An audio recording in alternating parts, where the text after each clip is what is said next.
नमस्कार दोस्तों, एक बार पुनः आप सभी का हार्दिक स्वागत है आप सभी के अपने YouTube channel being a best teacher पर। आज की इस क्लास में हम जो है असेसमेंट फॉर लर्निंग के मोस्ट इम्पॉर्टेंट क्वेश्चंस करेंगे फॉर कुरुक्षेत्र यूनिवर्सिटी। देखिए, पिछली क्लास में हमने नॉलेज एंड करिकुलम के मोस्ट इम्पॉर्टेंट क्वेश्चंस किए थे। आप अगर इस साल नॉलेज एंड करिकुलम का भी एग्ज़ाम दे रहे हैं, क्योंकि 4 सब्जेक्ट्स होते हैं, ठीक है, तो वो वाला भी आप देख सकते हो आने वाली क्लासेस में। और भी सब्जेक्ट्स हम करेंगे, या जिनकी रीअपीयर है स्टूडेंट्स की, तो उनके लिए भी यही क्वेश्चन रहेंगे, क्योंकि जो पेपर है वो सेम आता है, चाहे वो रेगुलर के बच्चे हों या रीअपीयर हों, ठीक है। तो अच्छे से जो है सिर्फ आप यही क्वेश्चंस कर सकते हैं। ये 100% गारंटीड क्वेश्चंस हैं फॉर योर एग्ज़ाम, राइट। और जितने भी क्वेश्चंस हम डिस्कस करेंगे, इनके आंसर्स का PDF आपको वीडियो के डिस्क्रिप्शन बॉक्स में लिंक है, वहाँ से डायरेक्टली डाउनलोड आप कर सकते हैं। इंग्लिश हिंदी दोनों मीडियम में आपको वहाँ पे देखने को मिल जाएगा, तो जो आपका मीडियम है उसी में बाय करिएगा। प्राइस 125 रुपीज़ इसका रहेगा। बाकी अगर आप डायरेक्टली व्हाट्सएप से लेना चाहते हैं या कोई क्वेरी है आपकी, तो उसके लिए हमें व्हाट्सएप पे इन दोनों में से किसी भी नंबर पे संपर्क कर सकते हैं। देखो, कुछ इस तरीके से स्टूडेंट्स, कुरुक्षेत्र यूनिवर्सिटी के लिए क्रैश कोर्स भी है, जो कि 100 रुपीज़ पर सब्जेक्ट के हिसाब से है। हर साल हम लेकर आते हैं आपके लिए, तो 3 कॉमन और 1 ऑप्शनल। मैं आपको बता दूँ, ऑप्शनल इसमें सारे हैं: health, physical and yoga education, guidance and counselling और एनवायरनमेंट एजुकेशन। तीनों रहेंगे, तो आपका जो भी ऑप्शनल है आप उसका फोल्डर में वीडियोस देख सकते हैं, ठीक है। एंड प्रीवियस ईयर के पेपर्स जो यहाँ पे देखो, ये क्लासेस होंगी, इन क्लासेस के नोट्स PDF भी आपको मिलेंगे, ठीक है। तो this is like a complete package for your exams, only 400 rupees. चलिए स्टार्ट करते हैं क्वेश्चन नंबर 1 से। Discuss the role of assessment in teaching and learning process. What are the objectives and purpose of assessment. ठीक है, पहले role पूछा है, फिर ऑब्जेक्टिव्स है, पर्पस है किसका, असेसमेंट का। Also discuss the difference between assessment और इवैल्यूएशन के बीच भाई क्या डिफरेंस है, ठीक है। हिंदी में शिक्षण अधिगम प्रक्रिया में आकलन की भूमिका पर चर्चा करें। आकलन के उद्देश्य और प्रयोजन क्या हैं, साथ ही आकलन और मूल्यांकन के बीच अंतर पर चर्चा कीजिए। देखिए, ये कंप्लीट क्वेश्चन नहीं आएगा, यहाँ से थोड़ा मतलब हो सकता है सिर्फ रोल, ऑब्जेक्टिव्स और पर्पस पूछे, डिफरेंस पूछे ही ना, या हो सकता है रोल और डिफरेंस पूछ ले, ऑब्जेक्टिव पर्पस ना पूछे। तो इस तरीके से मिक्स मैच होके क्वेश्चन आएगा। Question number 2, what is evaluation. Discuss the current evaluation practices followed in schools. Critically analyze the current evaluation practices in schools. मूल्यांकन क्या है, विद्यालयों में प्रचलित वर्तमान मूल्यांकन पद्धतियों पर चर्चा कीजिए। विद्यालयों में वर्तमान मूल्यांकन पद्धतियों का समालोचनात्मक विश्लेषण कीजिए। इवैल्यूएशन पे भी एक क्वेश्चन ऐसे फिक्स्ड होता है, आता ही आता है, ठीक है। तीसरा क्वेश्चन जो 100% आएगा, इम्पॉर्टेंट का भी मोस्ट इम्पॉर्टेंट, वो है ब्लूम टेक्सोनॉमी। ब्लूम टेक्सोनॉमी एक ऐसा टॉपिक है, आप बुक से, नोट्स से, जहाँ मर्जी से पढ़ लो, समझ नहीं आएगा। इसको आपको करना है लेक्चर से, बिना लेक्चर के समझ नहीं आएगा। सो मेक श्योर इसे आप क्लास से ही करें, ठीक है। यूट्यूब पे फ्री क्लास है, Bloom taxonomy being a best teacher YouTube पे लिखोगे तो मेरी वीडियो आपको देखने को मिल जाएगी। उससे गारंटी लेती हूँ, पूरी वीडियो देखने के बाद ब्लूम टेक्सोनॉमी पे कोई डाउट नहीं रहेगा, आपको बढ़िया तरीके से समझ आ जाएगा। चौथा है discuss the procedure of construction of achievement test and their uses. उपलब्धि परीक्षणों के निर्माण की प्रक्रिया और उनके उपयोगों पर चर्चा कीजिए। Fifth is what is continuous and comprehensive evaluation, discuss its importance in brief. सतत एवं समग्र मूल्यांकन क्या है, इसके महत्व पर संक्षेप में चर्चा करें। ये भी मोस्ट का मोस्ट इम्पॉर्टेंट। ये सब ब्लूम हो गया, अचीवमेंट टेस्ट, CC आएंगे ही आएंगे, इनको आने से कोई नहीं रोक सकता, इतने इम्पॉर्टेंट क्वेश्चंस ये हैं, ठीक है।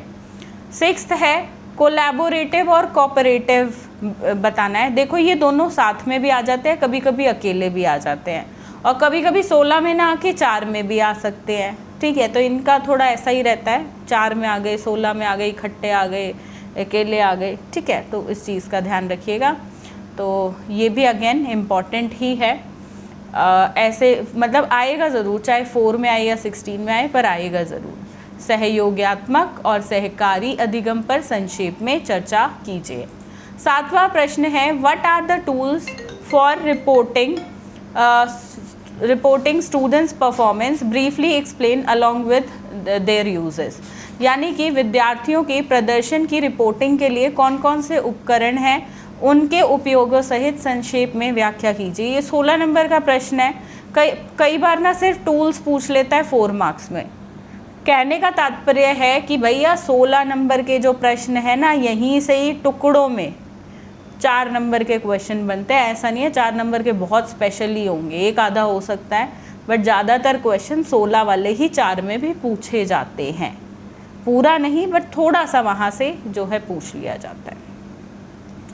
चलो नेक्स्ट इज, देखो ये क्वेश्चन बहुत बार नहीं आया प्रीवियस ईयर में, और ये थोड़ा डिफ़िकल्ट भी है। इसमें थोड़ा अच्छे से पढ़ोगे तो ज़्यादा अच्छा रहेगा। बाकी बहुत इंपॉर्टेंट नहीं बोलूँगी मैं, बट हाँ एग्ज़ाम्स में आया हुआ है। पिछले 5 साल में देखोगे तो 2 बार आई गेस ये आया हुआ है। पोर्टफोलियो रूब्रिक्स और पोर्टफोलियो असेसमेंट क्या होता है भाई? How will you construct a rubric for portfolio assessment? इसके यूजेस और लिमिटेशंस आपको साथ में बताने हैं। पोर्टफोलियो रूब्रिक्स, पोर्टफोलियो आकलन क्या है, आप पोर्टफोलियो आकलन के लिए रूब्रिक कैसे तैयार करेंगे, पोर्टफोलियो आकलन के उपयोग और सीमाएं बताएं। फिर है नेक्स्ट फीडबैक, ये इम्पॉर्टेंट है। अगेन फीडबैक क्या है, यानी कि प्रतिपुष्टि। और फिर है discuss the importance of providing feedback in teaching learning process. शिक्षण अधिगम प्रक्रिया में प्रतिपुष्टि प्रदान करने के महत्व पर चर्चा करें। आगे बढ़ेंगे। 10वां प्रश्न है, ये सब्जेक्ट थोड़ा ज़्यादा मेहनत मांगता है।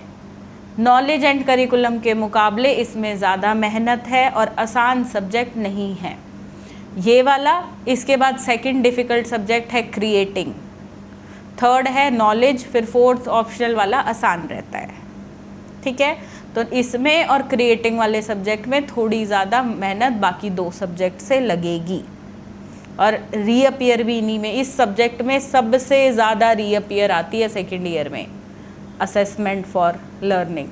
ठीक है, चलो मेजर्स पूछे हैं सेंट्रल टेंडेंसी के, कॉन्सेप्ट पूछा है और यूजेस पूछे हैं क्यूमुलेटिव रिकॉर्ड्स यानी कि संचयी अभिलेख के। ठीक है, केंद्रीय प्रवृत्ति के माप और संचयी अभिलेख की अवधारणा और उपयोग।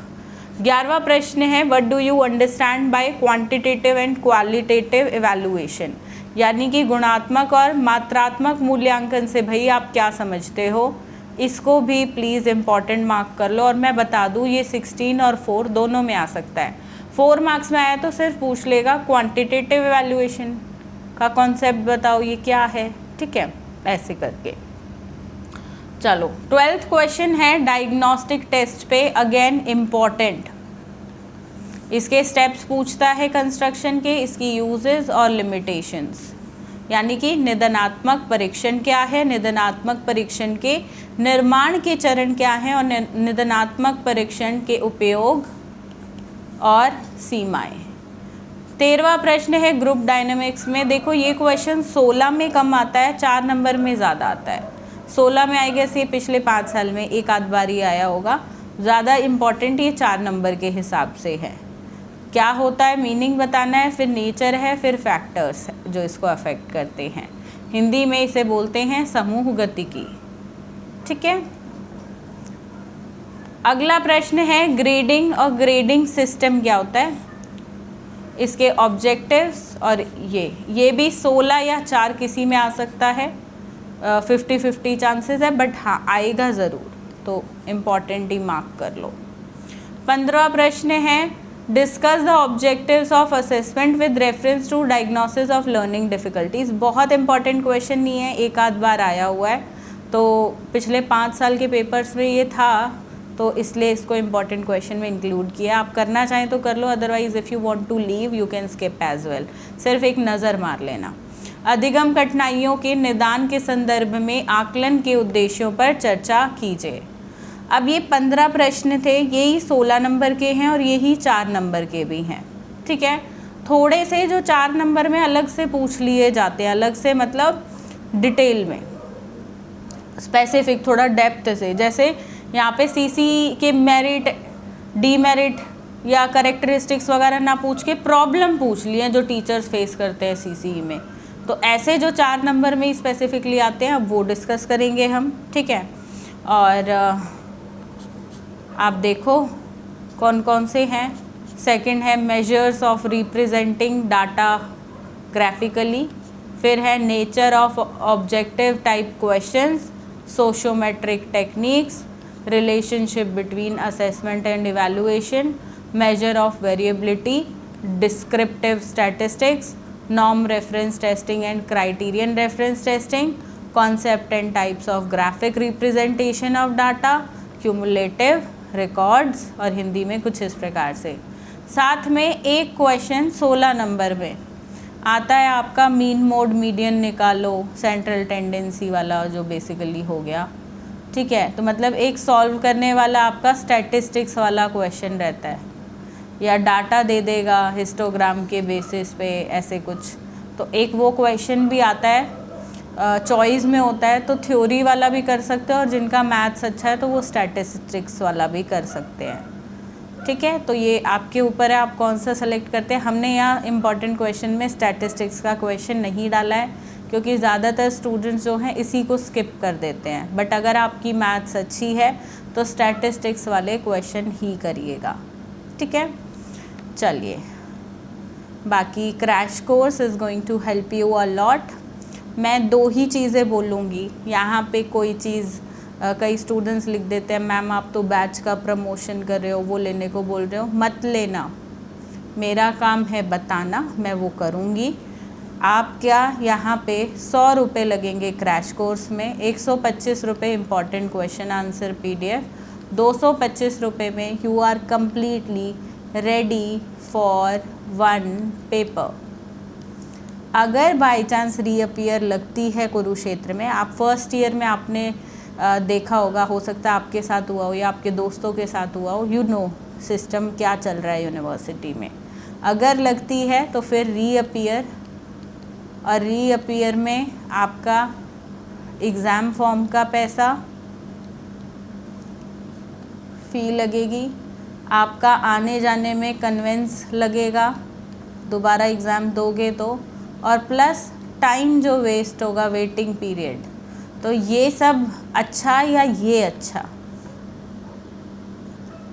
मैं जवाब नहीं दूंगी, आपको खुद सोचना है और अपने लिए एक बेहतर डिसीजन लेना है।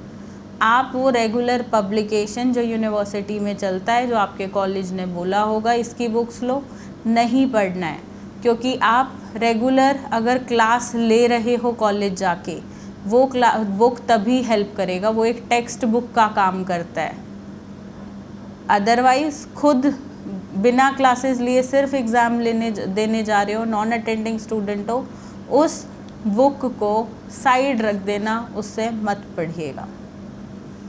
ये मेरी एडवाइस है आपको, बाकी जैसे आपको ठीक लगे। एंड हम मिलेंगे अब नेक्स्ट क्लास में, डिस्कस करेंगे creating an inclusive school paper 3 के मोस्ट इम्पॉर्टेंट क्वेश्चंस को। ये सेशंस आपको कैसे लग रहे हैं कमेंट सेक्शन में लिखकर ज़रूर बताइएगा। एंड बाकी चैनल को सब्सक्राइब ज़रूर कर लीजिएगा अगर अभी तक नहीं किया है तो। धन्यवाद, जय हिंद।